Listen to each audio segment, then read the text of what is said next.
Yuk saya berikan waktu untuk kita bersatu dulu sebentar, menyatakan ucapan syukur kita di hadapan Tuhan.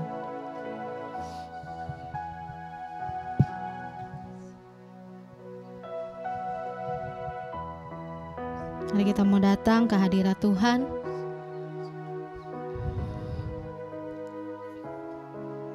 Menyatakan kerinduanmu, terima kasih Tuhan untuk segala kebaikan-Mu dalam hidupku.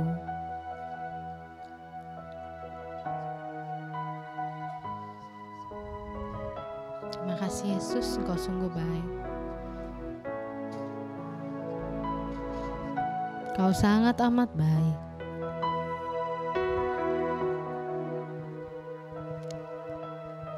Kami siap menyerahkan waktu-waktu ke depan untuk-Mu Tuhan.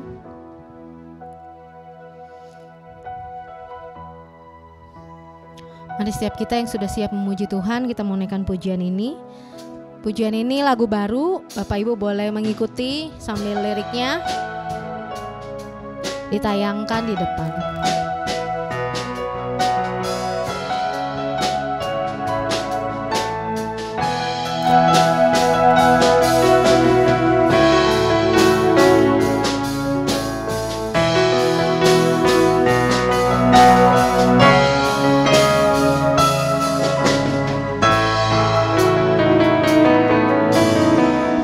Datang padamu membawa hormat dan syukurku.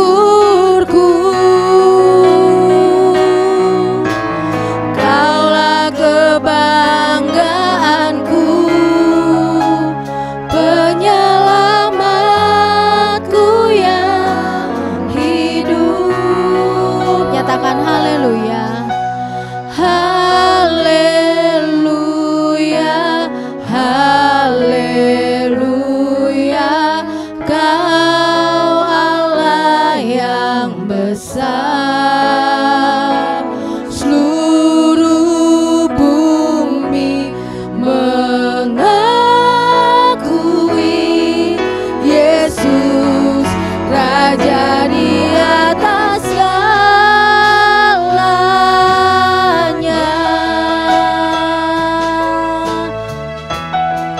pujian ini dari awal. Kami mau datang kepadamu Tuhan, bawa hormat dan pujian kami. Ku datang padamu membawa hormat dan syukurku. Kaulah kebanggaanku,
berdiri bersama. Kita ulangi pujian ini dari awal.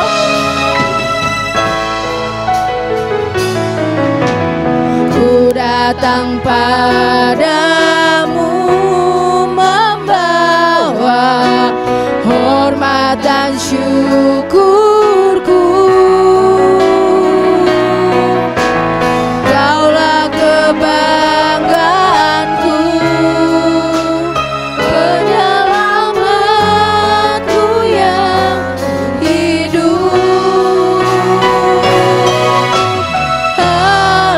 haleluya,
dahsyat, Allah yang berkuasa. Mari bersama kita katakan, Engkau dahsyat, Engkau berkuasa.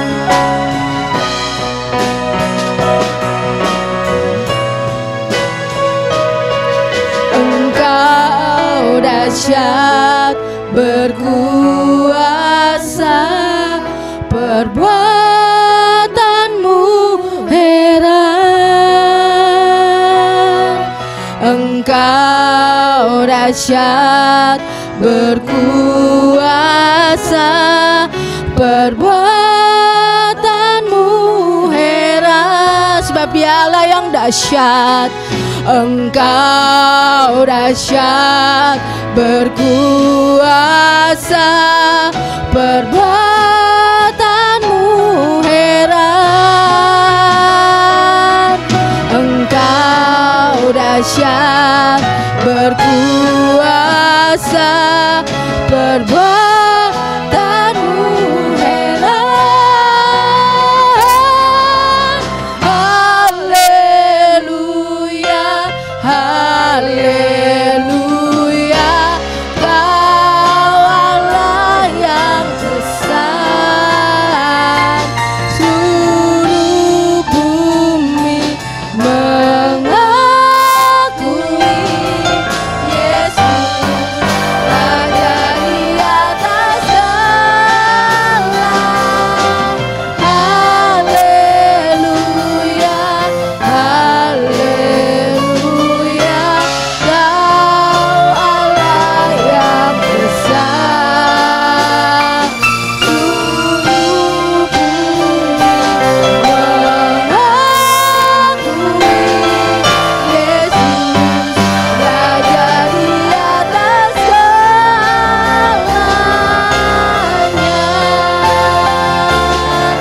Yesus Raja di atas segalanya.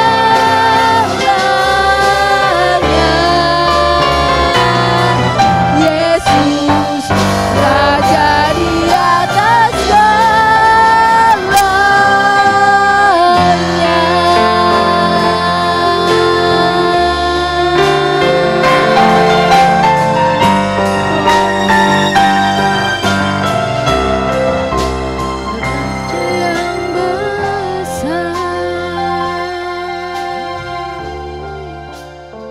Benar Tuhan, Engkau Yesus Raja di atas segalanya.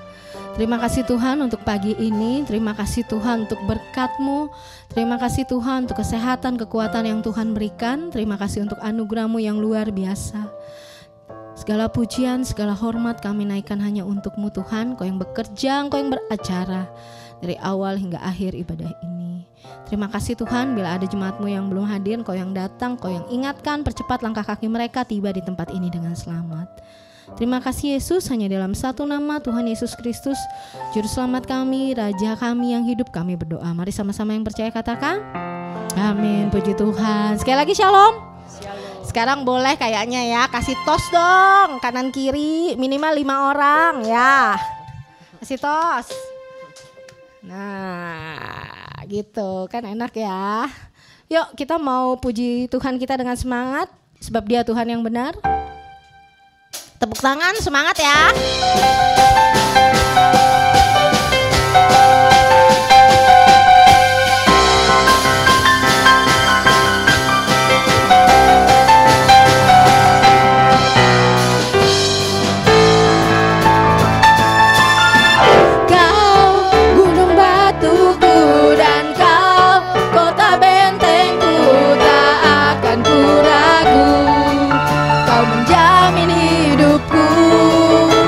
Kau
Colek deh kanan kirinya, lebih semangat lagi bilang.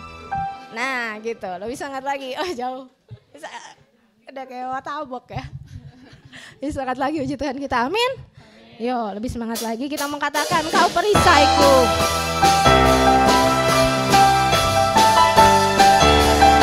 Sebab tinggal di dalam Dia kita bisa aman.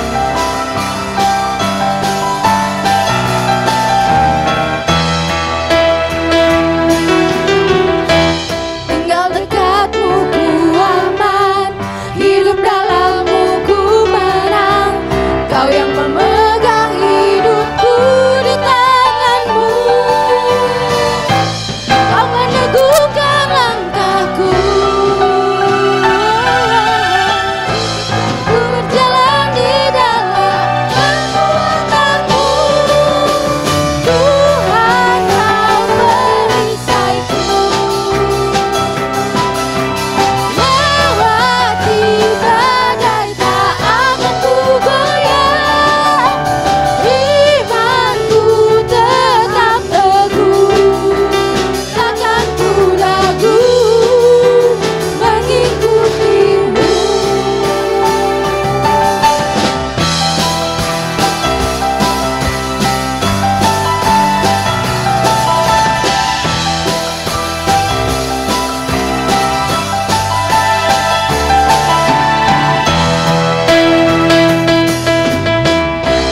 Tinggal dekatmu ku aman, hidup dalammu ku menang. Kau yang memegang hidupku di tanganmu. Kau meneguhkan langkahku. Ku berjalan di dalam kekuatanmu. Tuhan kau perisaiku. Lewati badai tak akan ku goyah. Imanku tetap teguh. Takkan ku ragu mengikuti Tuhan kau perisaiku. Lewati badai tak akan ku goyah.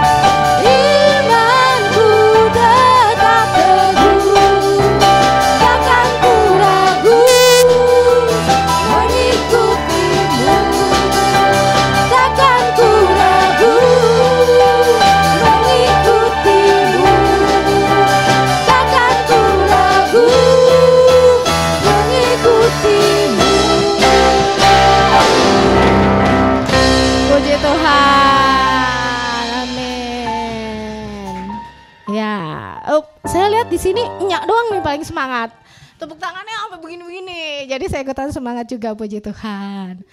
Oke, saya yakin tadi pagi belum ada yang olahraga. Ada nggak yang olahraga tadi pagi? Lah sempet, sarapan aja kadang belum ya. Nah, kan di luar dingin nih. Biar kita hangat, kita sambung memuji Tuhan kita dengan gerakan kali ini. Kita mau nyanyi, Bila Roh Allah ada di dalamku. Kita mau menari, kita mau melompat buat Tuhan ya. Bila Roh Allah ada di dalamku. Gimana narinya? Bukan menari seperti daun menari. Bila Roh Allah ada di dalamku, bukan menari seperti daun menari. Coba nari.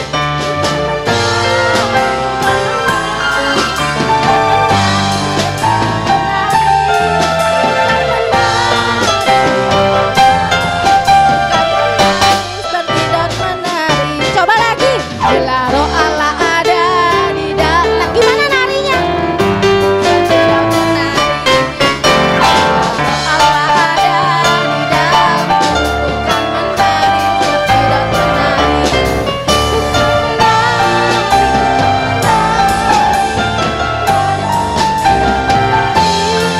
Bukan menari. Coba Bapak Ibu aja yuk, bukan menari. Bukan menari.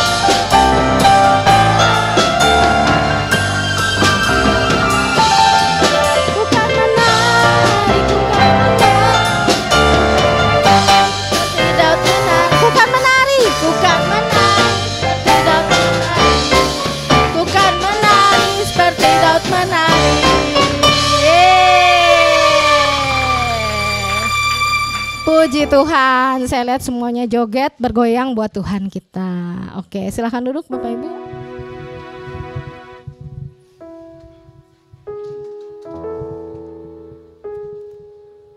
Puji Tuhan, sekarang tiba saatnya kita mau mendengarkan firman-Nya.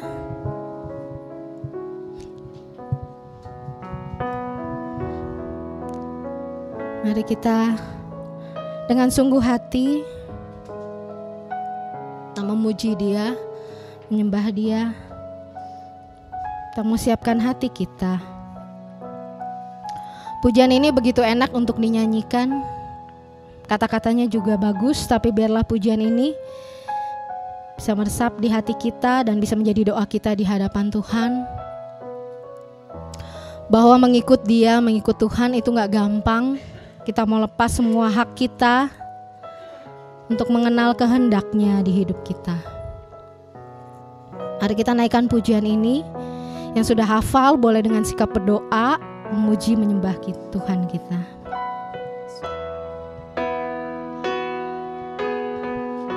Semua karena anugerah-Mu Tuhan. Semua karena anugerah-Mu hari ini ada. Bukan karena kuatku, namun karena bawa hatiku, penyembahanku, ku semakin berkurang, Yesus semakin bertambah.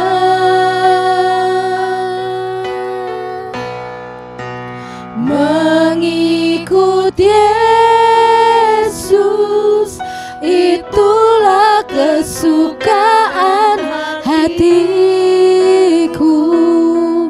Ku lepas semua hakku untuk mengenal kehendak-Nya di hidupku. Mengiring Yesus itulah kekuatan hidupku. Ku yakin anugerah-Nya mampu jadikanku hamba yang berkenan selalu. Kita ulangi pujian ini dari awal. Semua karena anugerah-Mu. Semua karena anugerah-Mu hari ini ada. Bukan karena kuatku, namun karena Roh-Mu. Ku bawa hatiku, ku semakin berkurang, Yesus semakin bertambah.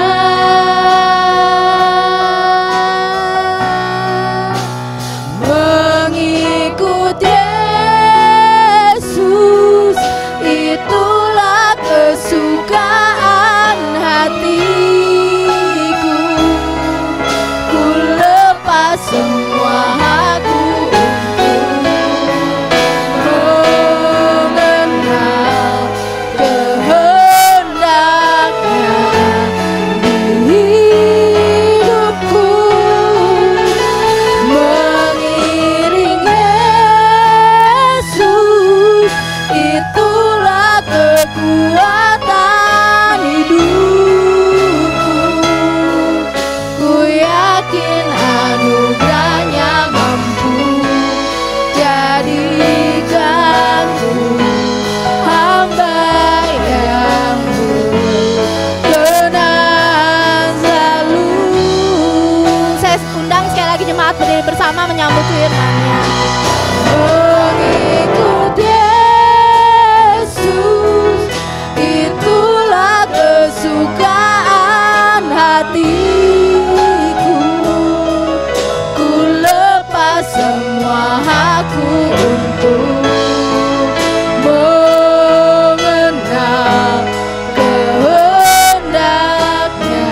lagi dengan lebih sungguh katakan, kami mau ngikut Engkau Tuhan.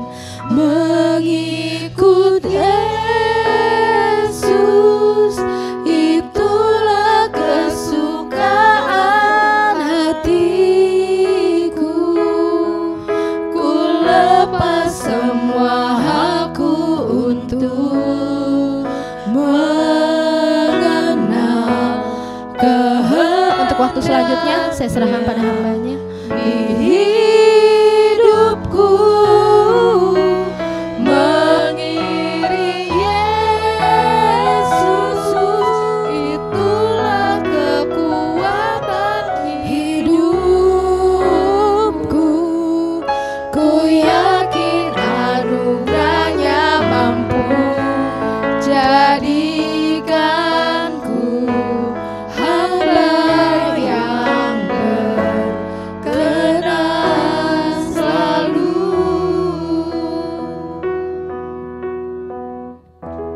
Ya Tuhan, jadikanlah kami hamba yang berkenan di hadapan Engkau ya Tuhan. Ini komitmen kami ya Tuhan, ini juga salah satu kerinduan kami sebagai anak-Mu, murid-Mu ya Tuhan Yesus. Kau tolong pimpin kami ya Tuhan di dalam kehidupan ini, untuk kami bisa menjadi serupa dengan Engkau pada akhirnya nanti. Tolong ya Tuhan, segala sikap tingkah laku kami biarlah juga menjadi terang pada saatnya nanti waktu kami keluar dari gereja ini. Dan kami memuliakan nama-Mu ya Tuhan lewat sikap hidup kami ini. Terima kasih ya Bapa untuk itu hari ini. Sekarang tolong berikanlah kami telinga seorang murid ya Tuhan, sehingga kami mampu mendengarkan setiap firman-Mu dengan baik ya Tuhan. Dan saat pulang nanti kami juga mau melakukan di dalam kehidupan kami sehari-hari. Terima kasih ya Bapa. Biar Roh Kudus bekerja, Kau pakai hamba-Mu dari segala keterbatasan yang dimilikinya, sehingga nama-Mu dapat dimuliakan di tempat ini. Terpujilah nama-Mu di tempat yang maha tinggi. Di dalam nama Yesus kami siap mendengarkan firman-Mu dengan sukacita. Yang percaya katakan, amin. Tuhan Yesus memberkati. Silakan duduk Bapak Ibu.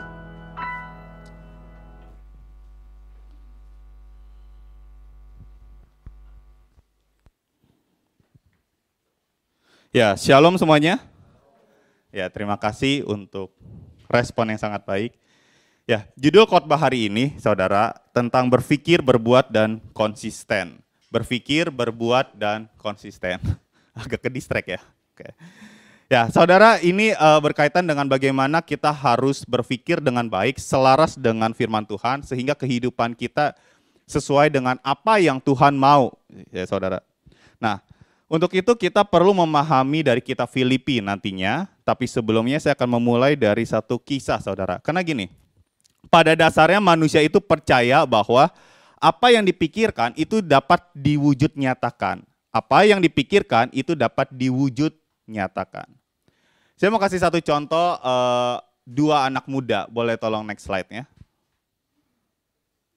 Ya, dua anak ini namanya Melati dan Isabel ya. Melati dan Isabel Whitson gitulah ya. Saya kurang paham juga cara ngomongnya gitu. Ya saudara, mereka ini dari Bali. Ya. Usianya yang sebelah sana ya, sebelah kanan maksud saya, dia kayaknya adiknya. Mungkin kalau sekarang 19 tahunan. Kalau yang kiri itu 21 tahun kalau saya tidak salah ya, kalau sekarang. Nah, apa yang saya mau ceritakan tentang kehidupan mereka adalah bagaimana mereka membuat satu gerakan bye-bye plastic bag di Bali, saudara.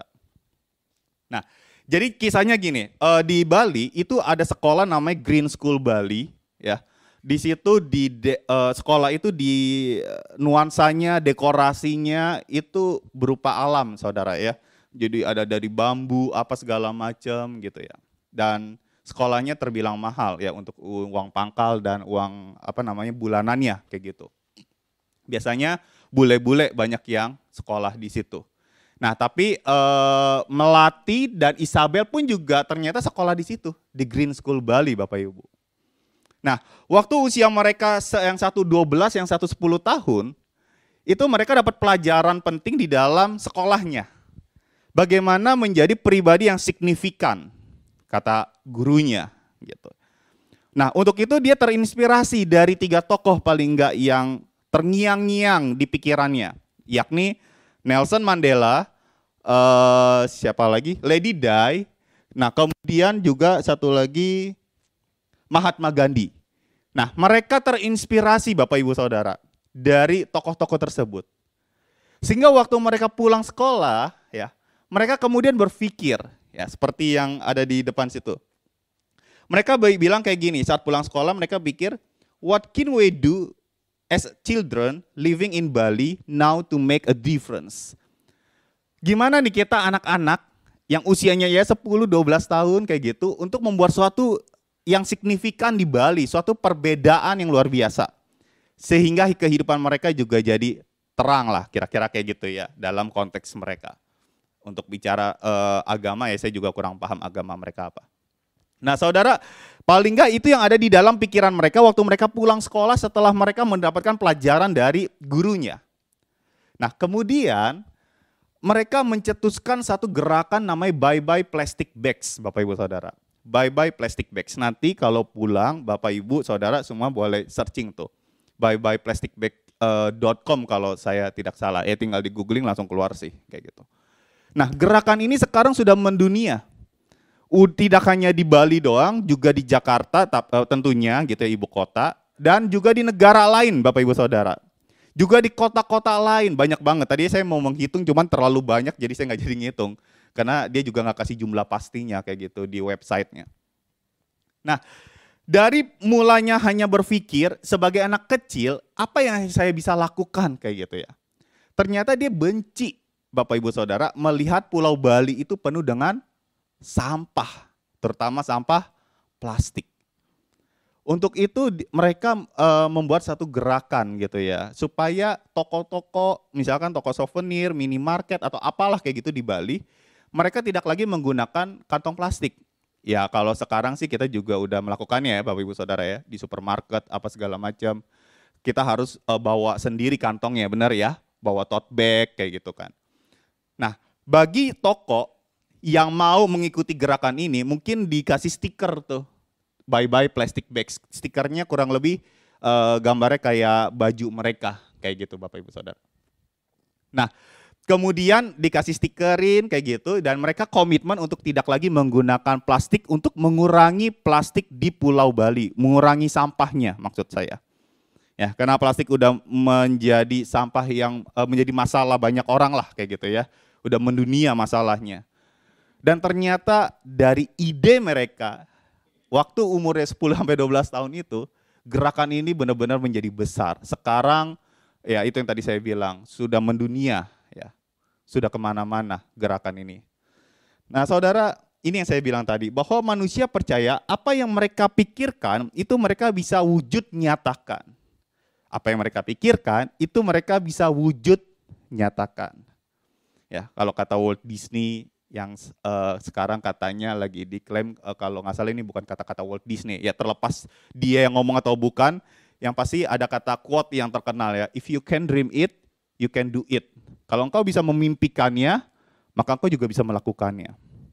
Dan itu benar saudara. Kalau zaman dulu ada orang yang mikirin gimana caranya manusia bisa terbang, entah mungkin kebanyakan nonton superhero ya, Superman gitu bisa terbang, tapi dari pikiran seperti itu, Wilbur dan Orville Wright itu akhirnya mewujud nyatakan, sehingga sekarang kita bisa menikmatinya, manusia bisa terbang. Selama punya.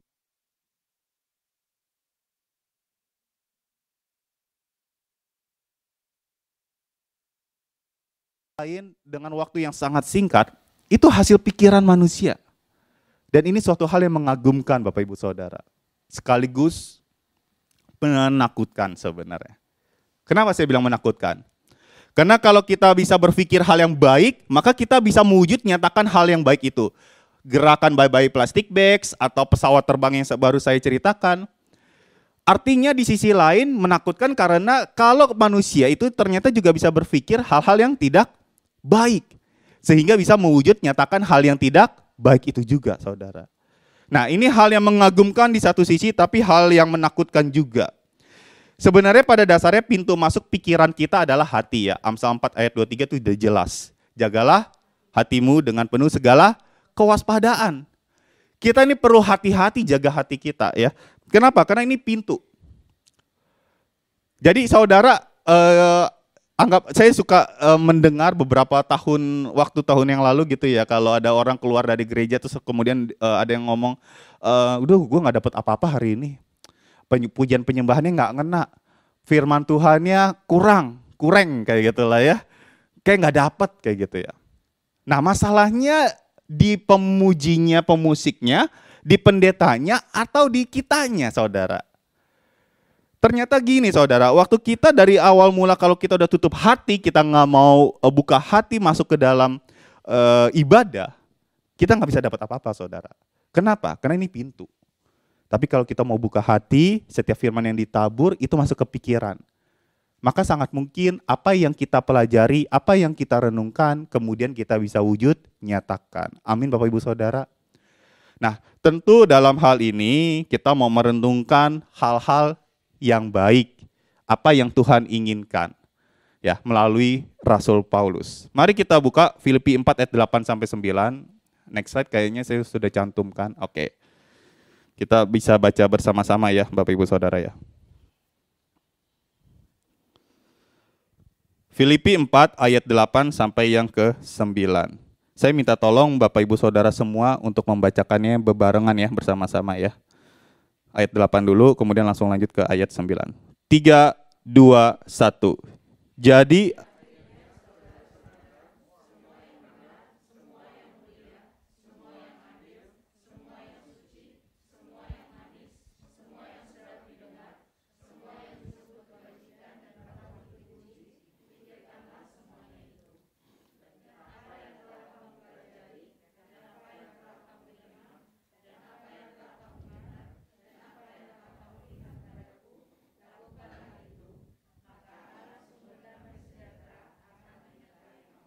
baik, terima kasih Bapak Ibu Saudara. Ya, saya rasa untuk para motivator ataupun Walt Disney ya, mungkin mengambil ide originnya itu dari Alkitab. Karena kalau kita lihat dari ayat 8, kalau semua yang baik itu kita pikirkan, kita pun di ayat 9 bilang, Paulus bilang, lakukanlah itu. Ya, artinya if you can think about this ya, tentang holiness, tentang hal-hal yang patut dipuji, maka kita juga bisa do it. Ya, kita juga bisa melakukannya gitu. Maka kemudian ditambahi oleh Rasul Paulus, Allah sumber damai sejahtera menyertai kamu. Nah, saudara, memang pada dasarnya pikiran kita ini sangat menentukan keadaan jiwa kita ya. Sama halnya kalau beberapa minggu yang lalu ya, waktu lagi Imlek, kalau anak muda gitu ya menerima angpau gitu ya, itu terlihat dari gestur tubuhnya, dia senang atau sedih terlihat dari gestur tubuhnya gitu ya. Pasti senang kayak gitu ya, badan kayaknya enteng, beli barang kayaknya gampang kayak gitu kan ya. Dan sangat berbeda dengan orang yang memberinya gitu ya. Harus ngasih ini A, B, C, D, E, F, G, misalkan keponakan banyak banget kayak gitu kan ya. Belum lagi mungkin Bapak Ibu Saudara punya cucu dan lain sebagainya kayak gitulah ya. Punya anak, saudara ini. Nah gestur tubuhnya sangat berbeda dengan anak yang lebih muda tentunya ya. Mungkin lebih lemes, lebih capek dan lain sebagainya.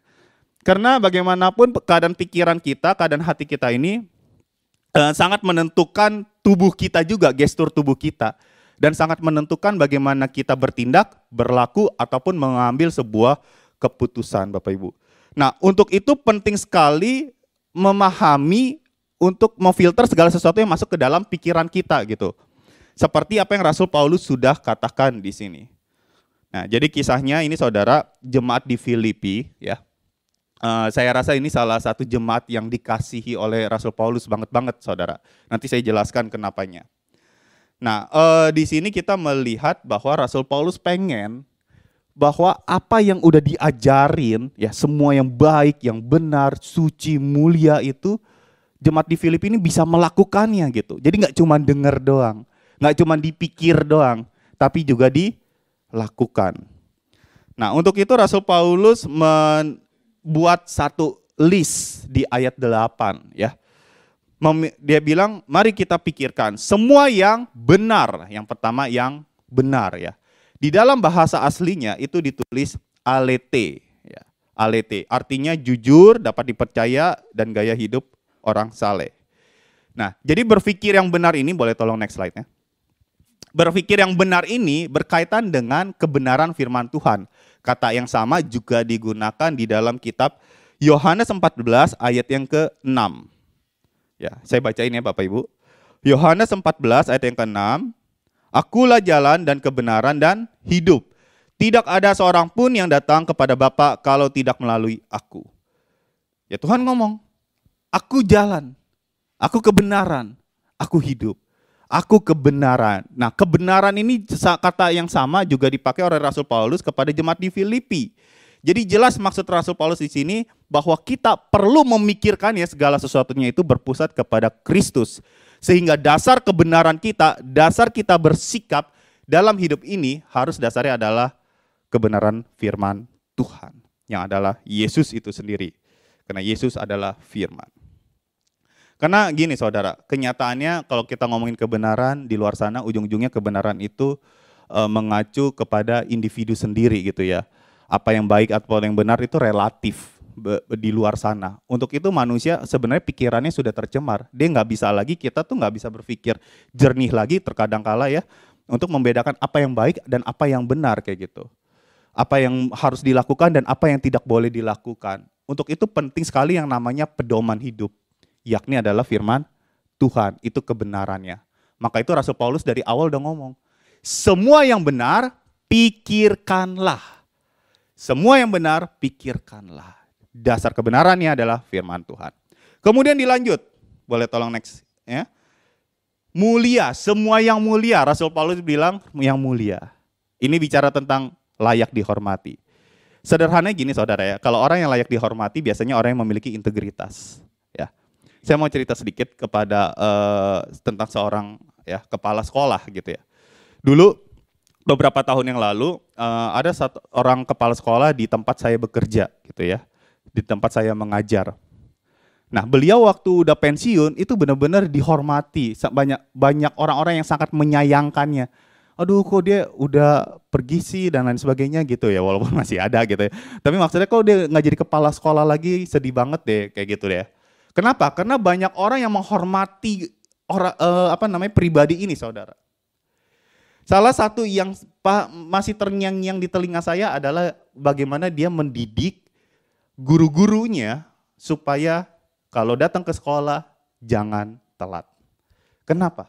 Karena kalau datang ke sekolah gurunya telat, gimana bisa jadi teladan bagi muridnya?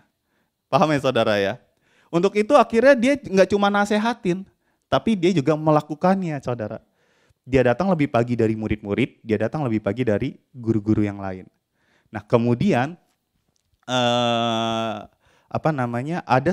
ada beberapa guru yang memang sering telat kayak gitu ya. Tapi ada satu guru yang kepala sekolah ini sedang berusaha untuk menolong guru ini supaya tetap on time datang ke sekolahnya kayak gitu. Sehingga dia menawarkan sesuatu yang menurut saya ini extra mile banget. Gitu ya. Harusnya nggak perlu dilakukan juga.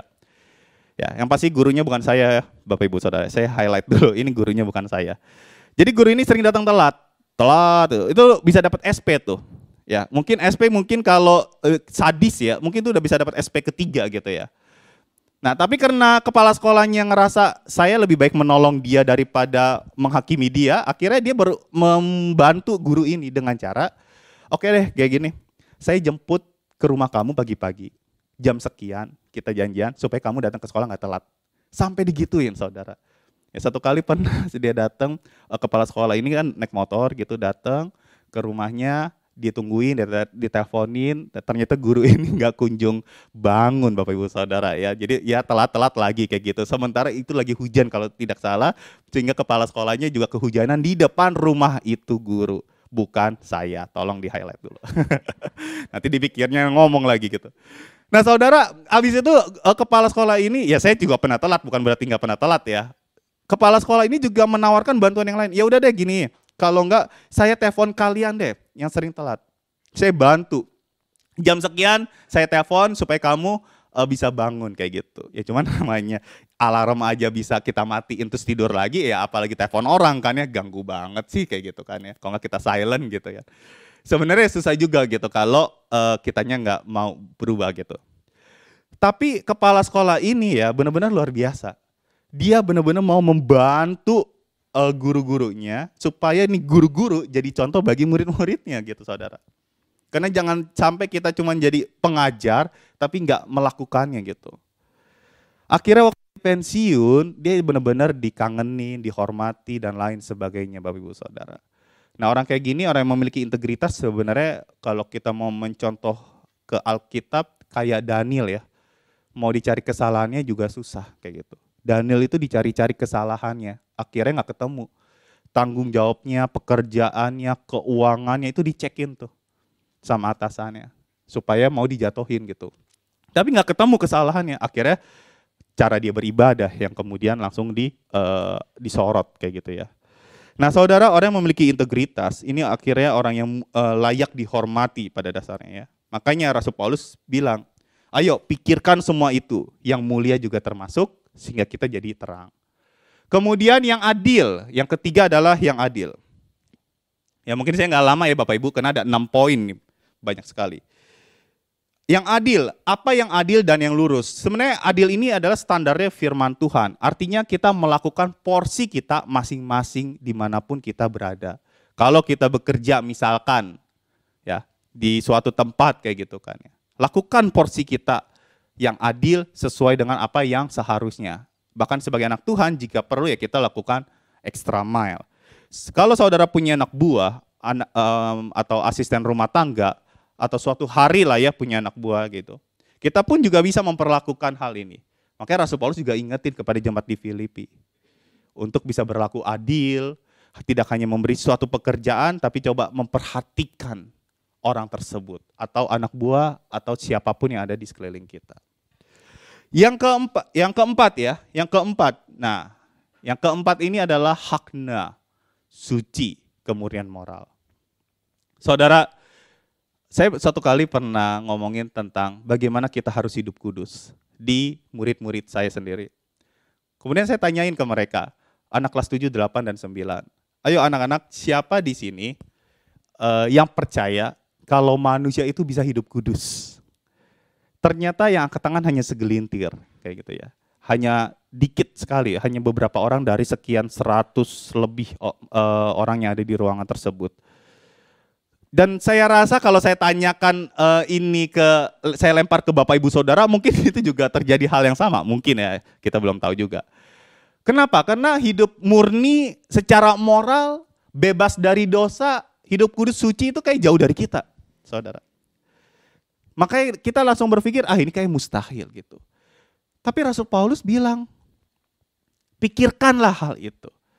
Ya, pikirkanlah semua yang suci. Di satu sisi ada ayat yang mengatakan, kuduslah kamu sebab Bapamu di surga kudus. Jika itu sebuah tuntutan, harusnya kita bisa melakukan, Bapak Ibu Saudara. Jangan pernah lupa bahwa ada kekekalan di dalam diri kita, yakni adalah roh kita. Untuk itu hidup kudus itu sangat penting. Nanti ada caranya, Bapak Ibu Saudara, bagaimana kita bisa menjaga kesucian hidup di dalam keseharian kita. Berikutnya, yang kelima, hal yang manis, ya. Manis di sini dalam bahasa aslinya ditulis prospil atau ramah dan menyenangkan, kayak gitu ya. Dan Rasul Paulus juga mau mengingatkan kepada jemaat di Filipi untuk bersikap ramah dan menyenangkan. Sikap yang harusnya dimiliki oleh orang percaya, saudara. Kalau kita bisa memikirkannya, harusnya kita juga bisa melakukannya. Kenapa ramah dan menyenangkan sangat penting, ya? Karena kita berelasi nggak sesama orang Kristen doang, Bapak Ibu Saudara. Seringkali justru sikap kita yang tidak ramah, yang tidak menyenangkan, itu jadi batu sandungan di luar sana. Betul ya? Seringkali kata-kata kita, tindakan kita, itu sikap kita malah jadi batu sandungan di luar sana. Maka itu Rasul Paulus bilang, pikirkan hal yang manis, hal-hal yang ramah dan menyenangkan. Di Alkitab, ini kan yang nulis memang Rasul Paulus, dan kisah kehidupannya itu luar biasa saudara, naik turun hidupnya ya maksud saya. Dulu waktu dia belum bertobat, namanya Saulus. Boleh tolong bantu saya, apa yang dilakukan Saulus di zaman dulu waktu sebelum dia bertobat? Ada yang tahu? Ya? Menganiaya, betul ya, menganiaya orang Kristen. Jadi orang Kristen ditangkap-tangkepin kayak gitu ya. Bahkan dia jadi saksi mata untuk kematian Stefanus. Waktu Stefanus dirajam. Dia nggak ambil batu sih untuk melempar batu, tapi dia ada di situ. Jadi saksinya gitu. Kayak menyetujui tindakan tersebut. Ya, makanya waktu saya kecil saya suka berantem sama kokok saya, Paulus dan Stefanus ya. Melihat kakaknya dibully misalkan kayak gitu atau lain sebagainya.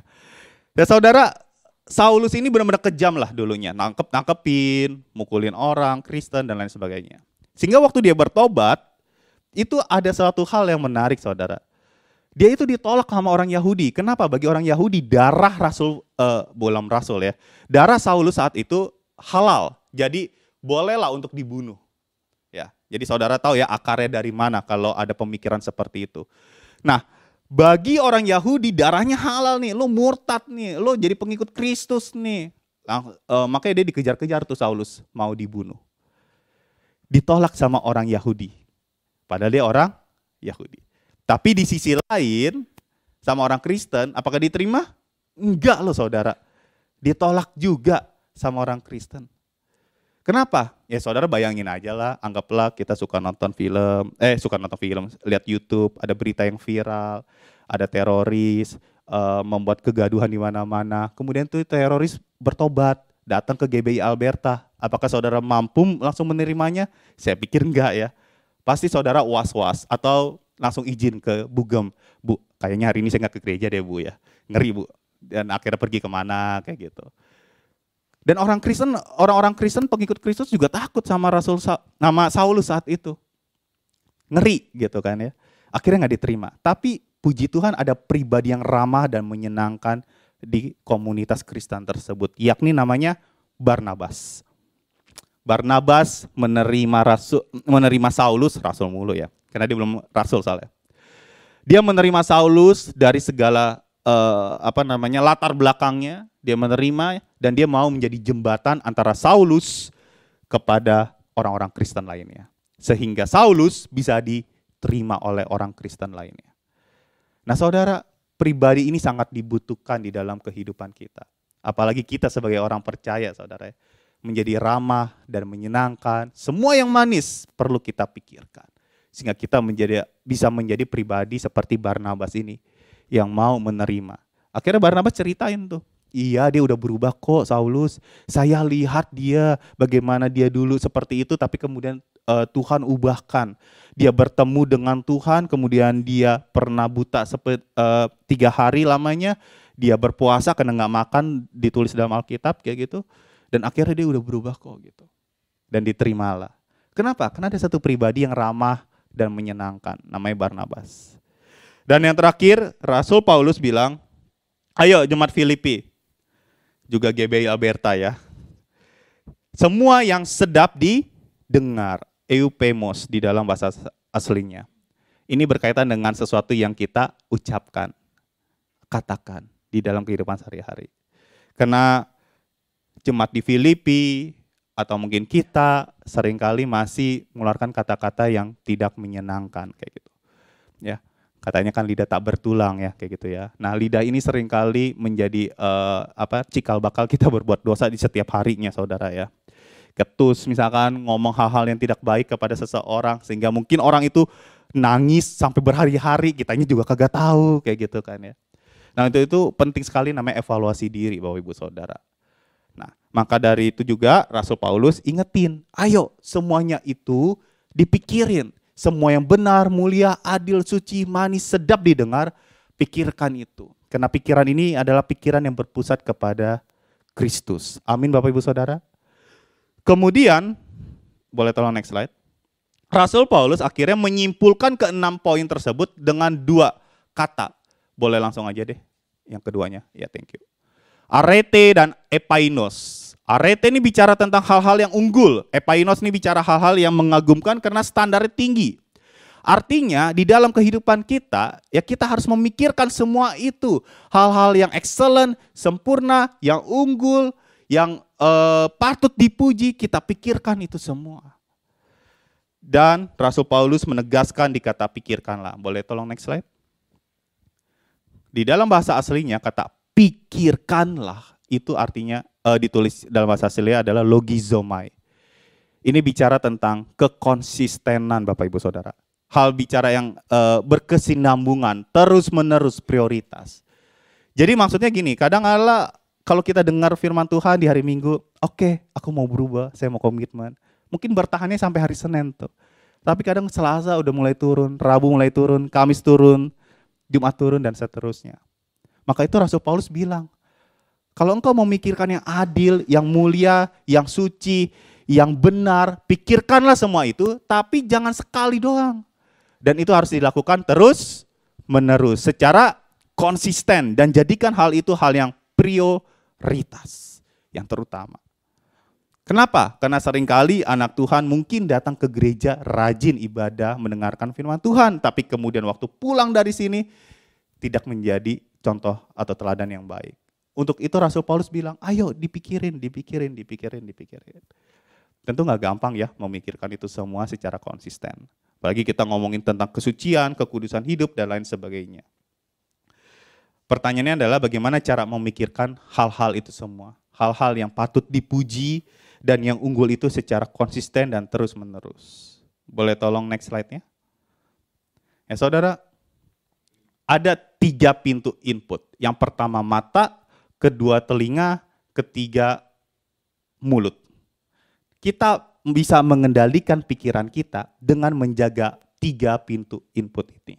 Menjaga apa yang kita tonton, apa yang kita baca, apa yang kita lihat, menjaga apa yang kita dengar, saudara. Tontonan, bacaan. Saudara, banyak sekali ya di situasi zaman sekarang ini dari media sosial gitu ya. Mungkin kalau saya sendiri masih berteman dengan teman-teman SMP, saudara ya. Dan memang kadang-kadang ya mereka suka ngomong yang enggak di dalam grup WA gitu. Saya di bagian dalam grup WA tersebut ya. Dan seringkali beberapa dari mereka juga mengirimkan beberapa video ataupun foto porno, Bapak Ibu Saudara. Saya nggak bisa mengendalikan bagaimana cara mereka berbuat hal tersebut, saudara ya. Ditegur ya mungkin bisa sih kayak gitu ya. Tapi saya nggak bisa mengendalikan seutuhnya. Tapi paling nggak saya bisa mengendalikan handphone saya. Saya bisa memilih apa yang masuk ke dalam handphone saya. Saya bisa mengendalikan hal ini, Bapak Ibu Saudara. Ya, kalau dulu waktu saya belum paham ya tentang WA kayak gitu ya, akhirnya saya tuh pengen handphone saya tuh tetap dalam keadaan yang prima, artinya supaya bisa dipakai, digunakan dengan berbagai macam banyak aplikasi gitu. Akhirnya saya cari tahu caranya, ternyata bisa disetting setiap gambar atau video yang masuk ke kita itu gak langsung kita terima, betul ya? Kalau ada yang setting kayak gitu mungkin paham, jadi ngeblur. Supaya apa? Supaya handphone tuh nggak gampang terima gambar atau video dari orang lain, kayak gitu. Jadi kalau kita tekan, kan ngeblur tuh gambar ataupun videonya, kita tekan, kita klik, nah itu baru kita terima. Dulu awal mula saya setting karena berkaitan dengan kapasitas handphone, supaya enteng aja handphonenya. Tapi ternyata hal ini bisa berguna juga untuk memfilter apa yang masuk ke dalam handphone kita, galeri kita, WhatsApp kita, saudara. Sehingga setiap misalkan ya ada di GB Alberta gitu ya, ada yang happy birthday kepada siapa, terus ada yang kasih suka foto apa segala macam, itu blur dulu tuh kalau di handphone saya ya. Kalau saudara setting blur dulu. Ini nggak tahu nih yang ulang tahun misalkan Teguh kok mukanya kayak siapa gitu, ngeblur gitu ya saudara ya. Nah kenapa? Karena saya nggak langsung terima.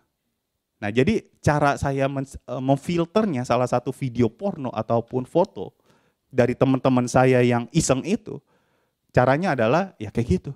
Nah, kalau tahu percakapan yang nggak beres ya udah tinggal delete aja.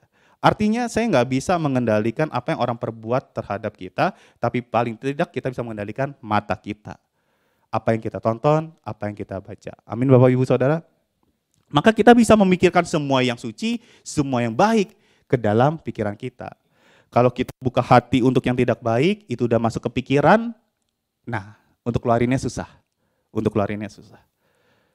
Ya, bukannya mustahil, tapi susah kayak gitu. Kedua, kita juga bisa mengendalikan telinga kita, ya saudara ya. Telinga, kita tuh lebih sering mendapatkan informasi dari teman-teman kita. Ya, untuk itu penting sekali kita juga menjaga pergaulan atau persahabatan kita, saudara. Ya, karena kita harus berhati-hati untuk memfilter apa yang masuk ke telinga kita, karena kalau udah masuk itu akan jadi pikiran. Contohnya gini, kalau ada orang yang sering pesimis dalam kehidupannya, dia sering pasti berkata gini, aduh udah gak mungkin deh kita maju. Situasi kayak gini gak mungkin lah, kita mah orang kecil. Yang kaya menjadi kaya, yang miskin menjadi miskin, nggak mungkin lah kita maju kayak gitu ya. Kayak kaya jadi kaya, miskin jadi miskin tuh kata-kata yang favorit ya, kayak gitu. Untuk orang-orang yang mungkin kurang mau untuk maju gitu. Kalau kita pergaulannya sama orang-orang yang seperti itu terus menerus, lama-lama ya udah.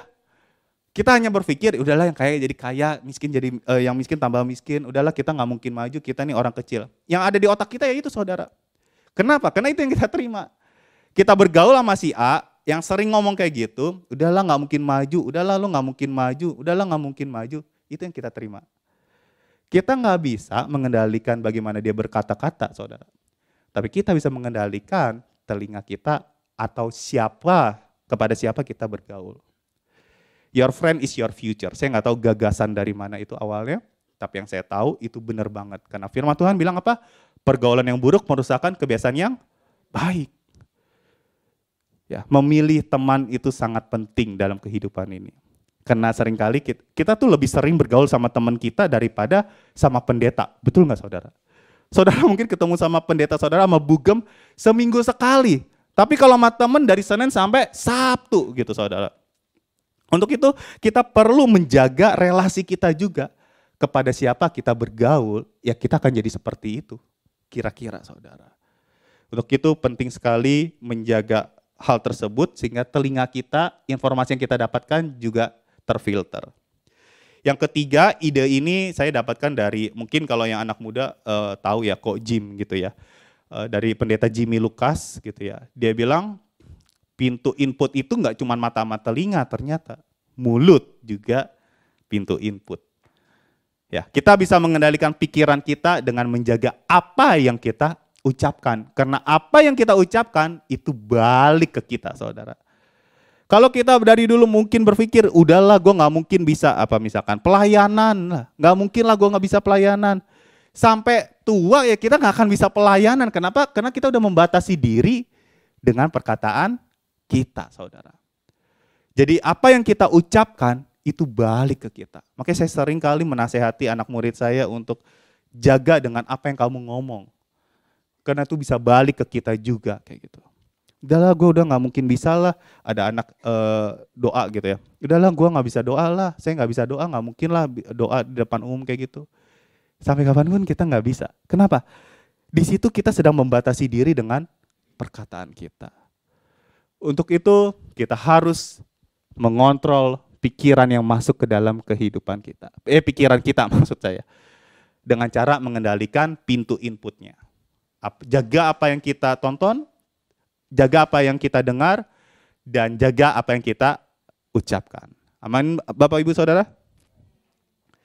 Dan yang terakhir, saya boleh minta tolong Aldo untuk mengiringi instrumen. Thank you.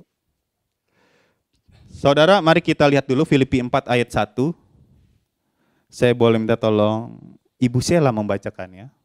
Filipi 4 ayat yang pertama.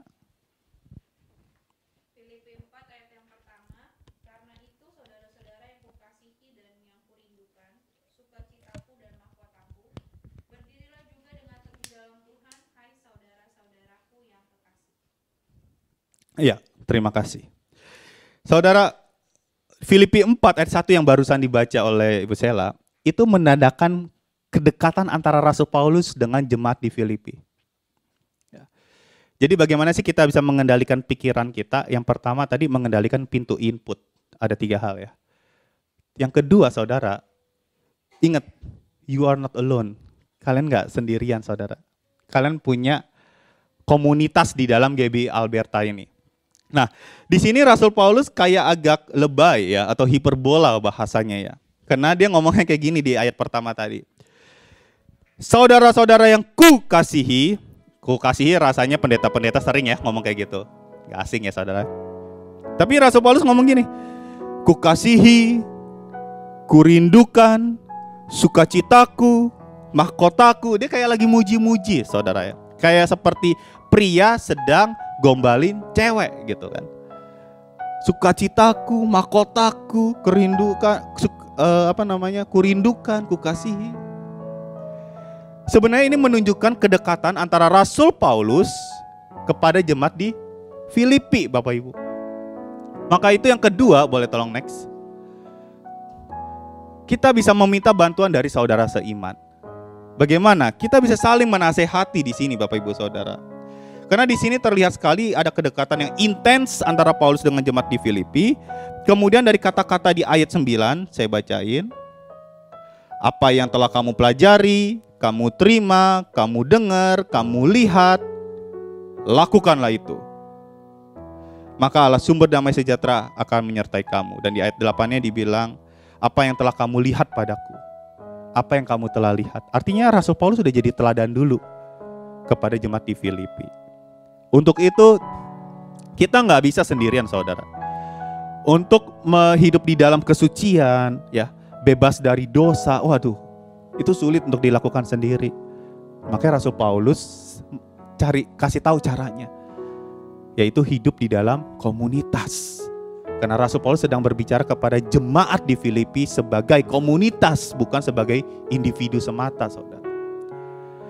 Alangkah pentingnya kita juga melakukannya di dalam kehidupan sehari-hari untuk kita juga bisa saling mengingatkan. Kalau mungkin ada komunitas kita yang tidak ramah ya, dalam hal berkata-kata kepada orang luar ya, misalkan kayak itu. Kita bisa saling mengingatkan di situ. Karena kita ada komunitas di dalam gereja ini, saudara. Kita bisa tegur dia. Kayak tadi ngomongnya agak ketus deh. Nggak baik deh kalau kayak gitu.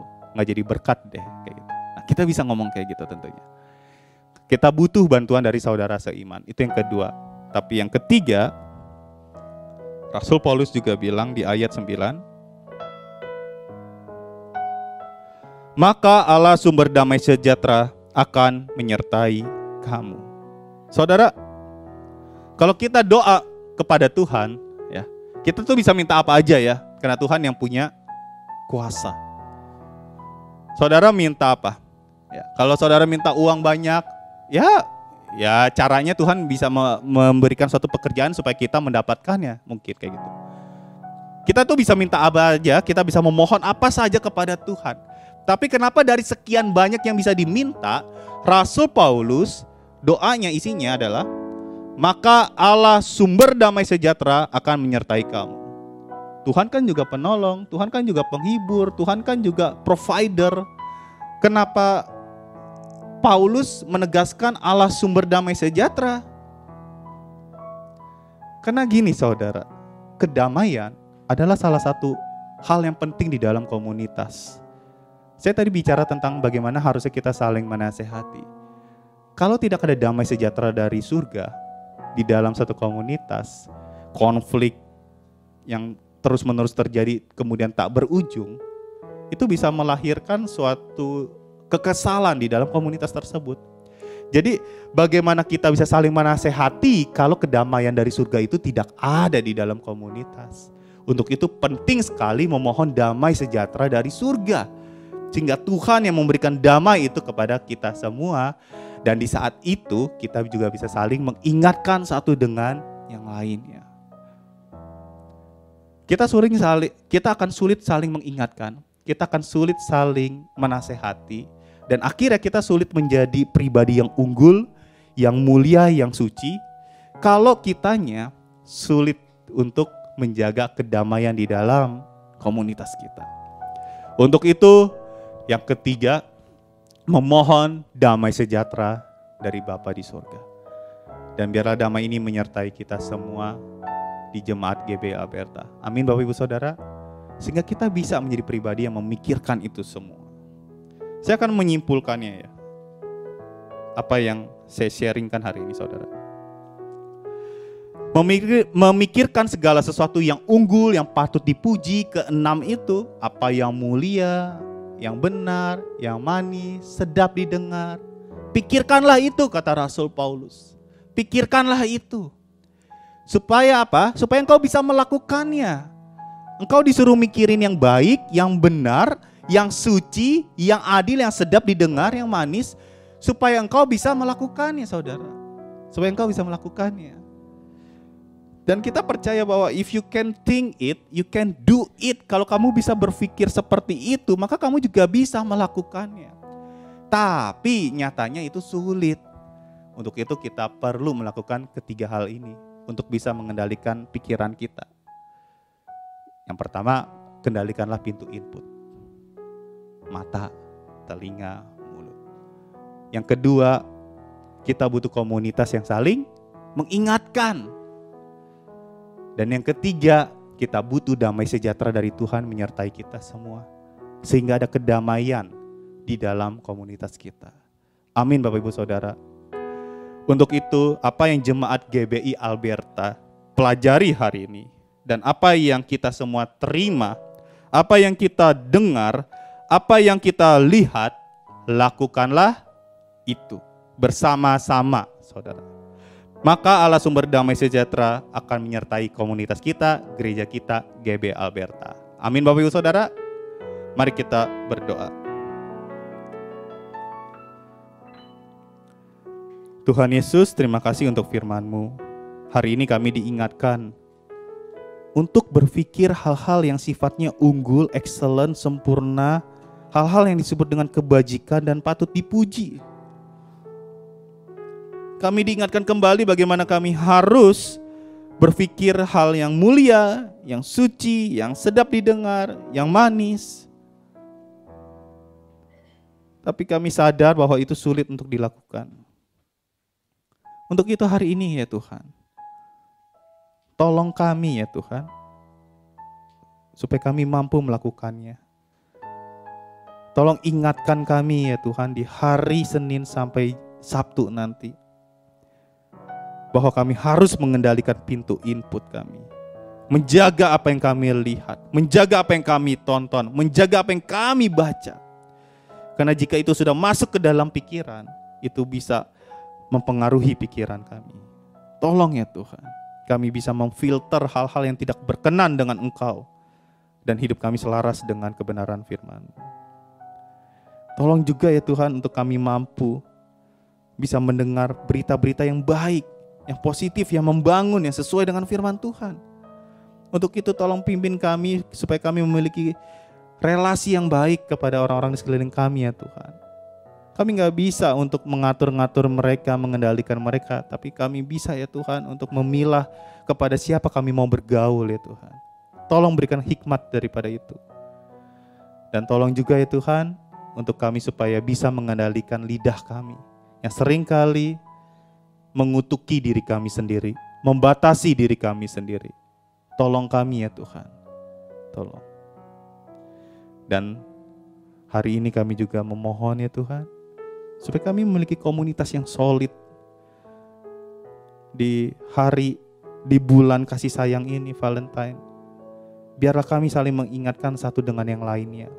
Berbagi kasih bukan hanya memberi sesuatu benda atau barang, tapi juga memberi teguran, nasihat, didikan kepada sesama jemaat GBI Alberta. Tolong pimpin kami ya Tuhan. Untuk itu kami memohon damai sejahtera daripada-Mu menyertai kami semua. Sehingga kami mampu menjadi pribadi yang unggul, yang excellent, yang baik di hadapan Engkau. Terima kasih ya Bapak. Biarlah firman ini bisa kami lakukan di dalam kehidupan kami sehari-hari. Tidak hanya sekedar kami pikirkan, tapi kami juga mau melakukannya. Kemuliaan hanya bagi-Mu saja di tempat yang maha tinggi. Hamba-Mu berhenti berbicara, tapi biar Roh Kudus terus menegur kami di dalam keseharian kami. Di dalam nama Yesus Kristus kami sudah berdoa, yang percaya katakan, amin. Tuhan Yesus memberkati.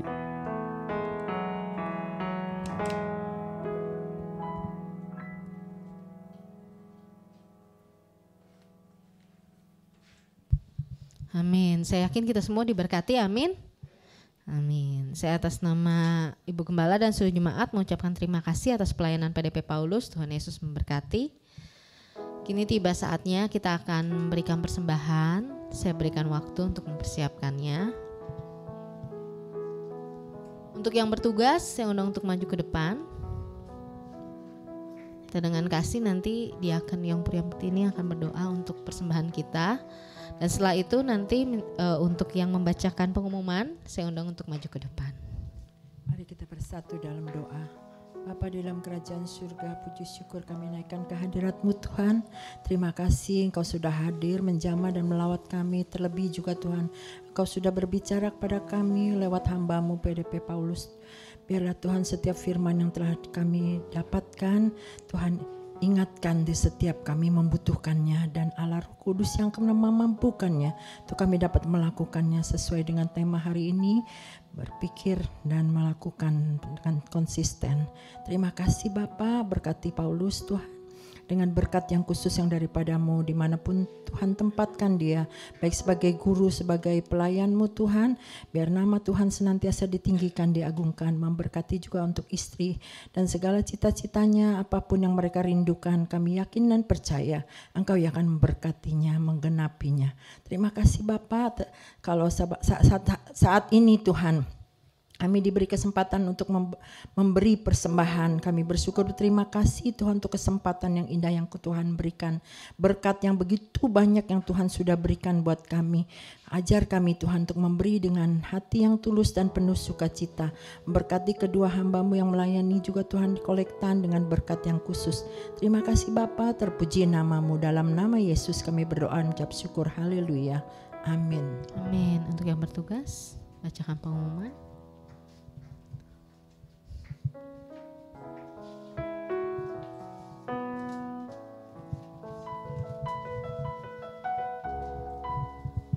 Shalom. Apakah di antara jemaat ada yang baru pertama kali hadir pada pagi ini? Semua adalah jemaat yang setia ya. Keluarga besar GBA Berta mengucapkan